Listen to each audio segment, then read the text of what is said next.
ભાઈ ના ઘરે બોલ્યો તો ને આયા બોલું છું ભાઈ ના ઘરે બોલ્યો તો ને આયા બોલું છું નું કારણ છે અઘોર વનવગડાની માલ પર તમે વિયા જાઓ અઘોર વનવગડાની માલ પર તમે વિયા જાઓ એટલે ના ઝાડવા ઊભા હોય એમાં મારીને તમારી જેવો માણા હાથની માલ પર કુવાડી લઈને ઝાડવાને કાપવા જાય ને ત્યારે ઝાડવું બોલે હો મારો ભાઈ નથી મેં તારું કઈ બગાડ્યું નથી મેં તારું કઈ લીધું તો મને હું કામ કાપે છો ઝાડવાની આખરી મારી પાસે આહોડાની ધાર થઈ જાય હો કે તું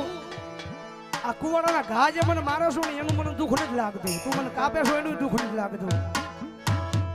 પણ જે તું કુવાડો લઈને જે મને કાપે છો ને એની માલ પાસે પકડેલો છે ને હાથમાં એ હાથો અમારો છો આ એ હાથો અમારો બની અને જે અમને ઘા મારે છે ને દુઃખ એનું લાગે છે પણ તને જાજુ નથી કહેતો પણ એક વિનંતી કરું છું તને જાજુ નથી કહેતો પણ તને એક વિનંતી કરું છું કે જેથી તારો ને તારો હાથો બની અને તને જેથી કાપશે ને તેથી મારો બાપ તને બહુ દુઃખ લાગશે હો